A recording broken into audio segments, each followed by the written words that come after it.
Trust me, pal, you don't want to fight me while I'm holding a bucket of soy sauce. What's good, y'all? Soul here, and welcome back to the story mode. So, we've been rocking with Pokemon Scarlet and Violet for well over 2 years now. Love it or hate it, the one thing that you cannot fight is the literal fact that it's our first ever open world Pokemon game. But this is mostly by technicality because every Pokemon game up to this point has kind of somewhat felt open world, right? Where you can go anywhere at any time and return anytime at any place. This game just so happens to have less buildings to go into and less loading screens, which is ironic because it's the slowest running Pokemon game by and far. Despite the hiccups that this game is absolutely littered with, I ended up having a decent enough time to enjoy this game. Now, we're all pretty damn adamant that Pokemon is very likely to continue with the open world format from now on. However, given what we've gotten with Pokemon Scarlet and Violet, is that a good thing? Or not. Now, in the midst of scripting this video a while back, I had completely forgotten up until this point that I kind of made a very similar video about a year ago at this point. I asked you guys if we should go back to the linear format that we had in previous Pokemon games. Now, me personally, I think that we now kind of have that covered when it comes to Pokemon Legends because while it's not necessarily an open world game, it's not necessarily linear either. It's that perfect in-between by working with zones. But that's Legends, and as of right now, we still have yet to play ZA, so we don't really know if they've actually perfected the zone style or not yet. Which is why I want to focus on the aspect of proceeding with open world games in the mainline generational games. What are the positives? What are the negatives? What are the takeaways? And what can be improved from all of this? So we both get the idea by now, right? Why don't you go ahead, sit down, grab a nice cool glass of Coke, and maybe you want to grab a nice fat dinner, maybe a couple of kebabs, and maybe a side of goat milk to dip that in, while we talk about the positives and negatives of proceeding with open world game style for modern Pokemon. You already know that we're going to start with the positives, and the first positive is obviously the freedom of choice, quote unquote. Yes, there are some hefty limitations when it comes to Pokemon Scarlet and Violet specifically. There were times where we definitely should have been able to go wherever we wanted, but at the very least, we had two options when we got out of the academy. We could go to the left or we could go to the right and tackle whatever gym we wanted to first and make our way around. But the possibilities going forward means that we could potentially end up in a situation where we do finally have something like level scaling. And then we'll really be able to have that freedom of choice, to go wherever we want, whenever we want, to battle whoever we want in any order. This is one of those peculiar situations in which this just needs a couple of minor tweaks going into the next game, and it could make a universe of difference when it comes to the freedom. Tackling any trainer, any gym, any challenge or side quest that steps in your way whenever you want, because you don't need to worry about anything else, because you're not put on a linear path. You can go wherever you want, and guess what? The world scales to you. So that could be something really, really neat if they do it properly. And you know what? Call me a dreamer. I don't care. That's what this is all about anyway. But I have to believe that at some point, they'll truly go out of their way to add actual side quests. Being able to deviate from the story to just kind of experience the world, experience its people, and experience its Pokemon, most importantly, is what it's all about. And I feel like we could definitely get something like that if tweaked just properly for Generation 10. I could definitely see that as a big positive. Not to mention the fact that they're most likely going to proceed with the whole multi-storyline situation. That, honestly, kinda genius. I can't remember how much we've talked about this already, and if we haven't, we'll talk more about it. But essentially, I don't know about you guys, I can't speak for y'all, but I am a big fan of the multiple storylines aspect that they went for. What initially made me extremely nervous actually came out as a massive positive because they actually took the time to put these other characters in major spotlights in their own storylines, and it made them that much more investing, made them that much more worth it to go through. Now that they have a semblance of an idea of how to go about something like this, I can only see improvement from this point on. Please don't argue with me in the comments. I'm fully aware that it is very easy for Game Freak to mess this up. I am just coping and dreaming. Let me have this. I just see this as a net positive. I just want to see this series improve, and I think giving us more freedom is not a bad way to do that. Again, it can be done wrong, and it has been done wrong in some aspects, but we can do better, and I feel like the series will only be better for it. After that, and this is a smaller aspect, but I figured I'd just kind of throw it in the middle here, and that's the fact that overworld Pokemon are here to stay. There was a lot of fun to be had back in the day of never actually knowing what you were going to run into in the grass, and that's all fine and dandy, but I feel like it's just as, if not more exciting to actually see the Pokemon out and about roaming around the world. And with like Pokemon Legends ZA as proof, I feel like it's just a lot more interesting to be able to see and engage with these Pokemon that are roaming around cities or fields or on top of buildings and things like that. One of this franchise's biggest issues is by and far making the world feel full and alive. At least doing so consistently anyway. But having Pokemon out and about and around in the open world, being able to physically see them from a distance and just be able to run up and be able to catch them or battle them or whatever is the greatest thing, by and far. I mean, come on, you guys saw how everybody got excited about some of the more realistic aspects of these Pokemon, hanging out above towers and things like that, and being able to fight, beat, and catch them all in the same breath. That's awesome. I think things are only improving in that regard. Not to mention the fact that casually running across a shiny in the overworld is so crazy to me. And I feel like them getting rid of that in any capacity would be an absolute crime. After that, going back to the freedom aspect, the fact that there could be a lot of potentially hidden areas and secrets just kind of littered throughout the world. Generation 10 is, by and far, going to be one of the most important releases in the history of this franchise. And I truly cannot imagine a situation where we don't constantly stumble upon like hidden areas and secrets and Easter eggs and things along those lines. Not that we couldn't do this in a linear game or an open zone game, of course, but in an open world game, it's a lot easier for you to stumble across something when you're going somewhere where you probably feel like you shouldn't be yet, you know? And my last benefit, this is something that they still have yet to do, but I could definitely see a future in which the way HMs are handled only get better. The thing about Pokemon Scarlet and Violet specifically is that HMs are very much present, just not in the way that we're used to. As we've mentioned plenty of times by this point, HMs are kind of hidden amongst the like sandwich upgrades that we would get throughout the game. And honestly, I do think that that's creative. I think that that is a unique way of delivering upgrades for our bike Pokemon in that scenario. And with that in mind, I can only imagine that going forward, we'll find even more creative ways to upgrade our arsenal to get around the world a little easier.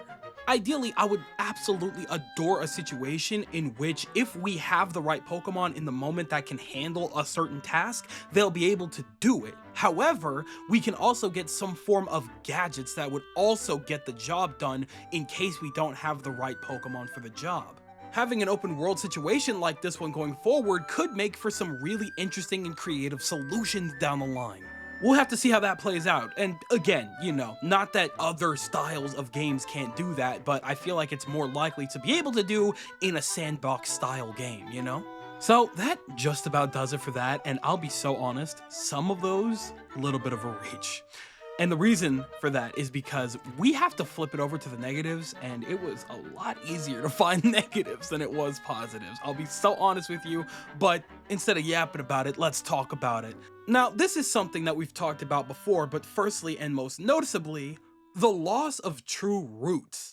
The thing about routes back in more linear Pokemon games was that they were kind of leading you on a path into the next city to where you were supposed to go. And in doing so, they could get really specific in how these routes, how these areas were designed. Sometimes they would just make a lot more geographical sense as to how it was leading into the next area. It would give you a general idea of what you were walking into next, what kind of city, what kind of town, what kind of plains or whatever. There was something of a semblance of cohesion, something that was sorely lost in Pokemon Scarlet and Violet. The fact that there was like no real true details in a lot of these areas also didn't really help because it just made everything feel kind of just bland and just put there for necessity's sake. So overall, it became something of an ironic situation because in this open world, it felt a little more disconnected than ever. And I honestly don't know if we're gonna see that again. I mean, granted, they could go out of their way to make the designs work, sure, but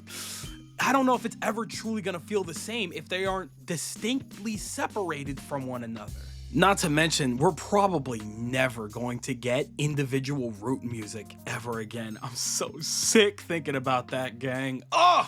Pokemon Platinum Route 225 theme, you will be sorely and dearly missed. Regardless, it's just a little hard for me to imagine them going out of their way in any capacity to bring that individuality back. If they do somehow manage to pull that off, great, awesome, I can't wait to see that, but as of right now, having a hard time seeing that. Next, of course, is the fact that caves are kinda weak in a setting like this one.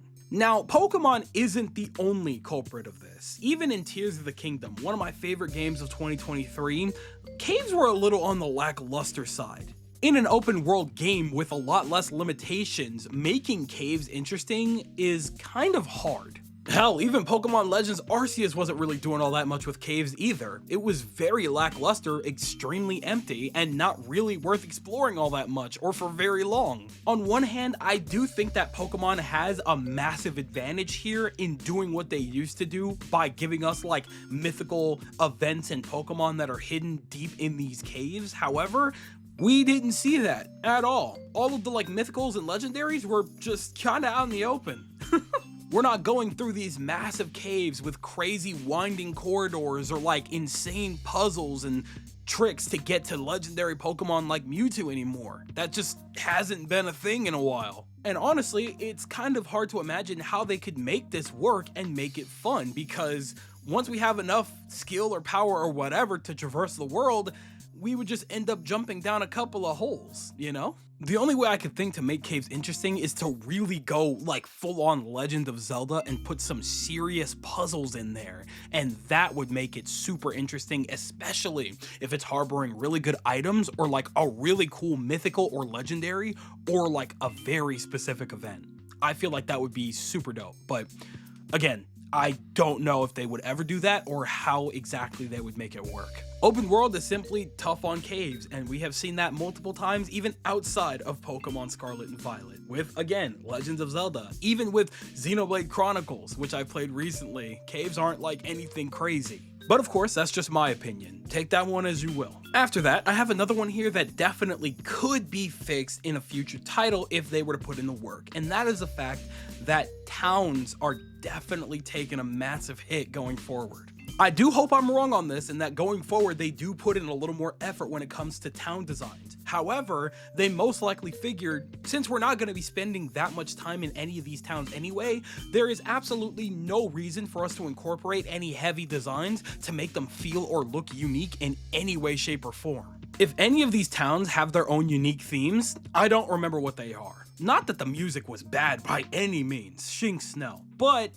it's kind of hard to attach music to a town when the town in of itself isn't all that interesting to look at or simply doesn't do anything unique to stay memorable. But again, you have to imagine in the mind of a developer that has their company breathing down their neck to get this game out as fast as humanly possible, you probably figure, hey, you know what, a couple of buildings, maybe one or two things to signify what kind of gym leader is here, and let's go ahead and just move on, because design does not need to be anything serious when our player is only going to be here for a maximum of like 20 minutes. And it sucks because that doesn't really necessarily need to be the case, especially when you look at something like Legend of Zelda that has stuff like Hateno Town that feels so homely and nice to just vibe in, especially because it has its own theme. It has very specific citizens with its own quests and so many memorable places to go. Making a unique town or city probably isn't all that arduous of a task when you just take into account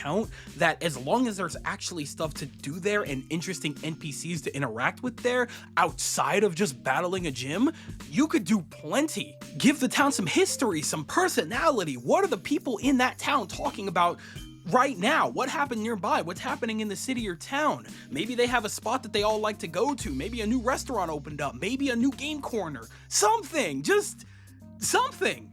But again, very hard for me to imagine them going out of their way to do stuff like that if we're not going to spend more than 5 minutes in said town. So I don't know, this one may be a permanent hit. I pray to Shinx that's not the case. Now, this next one, I actually wrote down a while back, well before we knew what was going on with Pokemon Legends ZA, so you could definitely see why I say this. However, we do possibly have a positive outcome from this, and that is the fact that trainers might also be a problem going forward. As we've mentioned plenty of times before, one of my personal biggest problems with Pokemon Scarlet and Violet is simply the fact that you could probably go through a majority of Scarlet and Violet and interact with maybe 5 trainers before you forget about them entirely. Us losing that linearity and dedicated routes also meant that trainers couldn't spot us from afar and force us into a battle as we tried to progress, because nothing is ever standing in our way from going from one place to the next. Now, that was unfortunate for a while, and I didn't know how they would make a fix for this until I saw what was going on with Pokemon Legends ZA.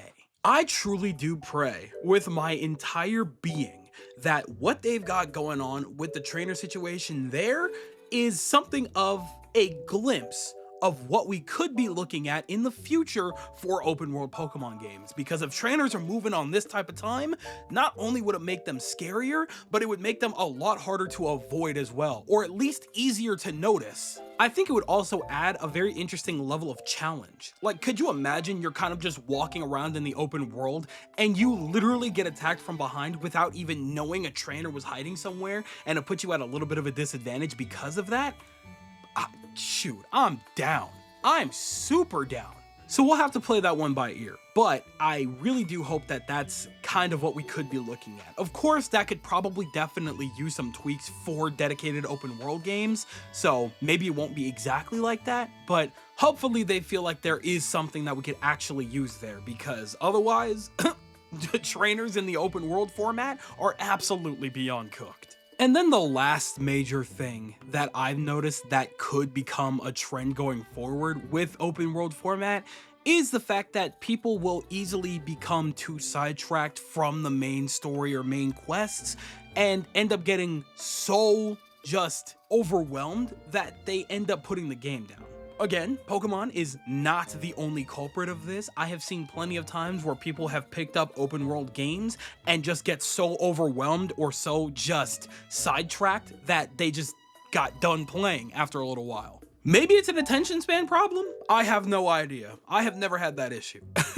However, everybody operates differently, which means that if they don't have a very specific task that they feel they need to do in the moment and they could easily just walk off and do something else, there's a good chance they're going to do exactly that a good majority of their playtime and then end up completely forgetting about what they needed to do and just be done with the game because they don't feel like starting over to remember what kind of story they were supposed to be invested in or anything like that. And I could definitely see that becoming a problem. If memory serves me correctly, I didn't see that happen too often with Scarlet and Violet, but I have to imagine that the bigger these games get, the more detailed they get, the more stuff they give us to do, the more something like this is likely to happen. So, I don't know, it's kind of a scary thing. They have to find some semblance of balance within this, because otherwise we are beyond cooked. But with that being said, that just about does it for all of my thoughts regarding positives and negatives when it comes to continuing with the open world format for Pokemon games. Now, I can't speak for you guys, but personally, I think that the change to a permanent open world format for the mainline generational games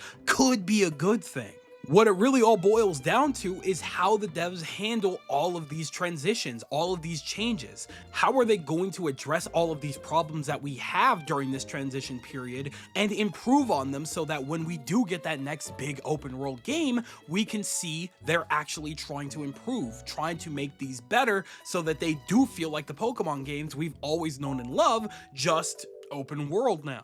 With Pokemon Legends ZA as proof with the trainer situation, there are ways to fix these problems. They just have to go out of their way to really hunt down these solutions and implement them in creative ways. And I think that they could do that if they have enough time to do so.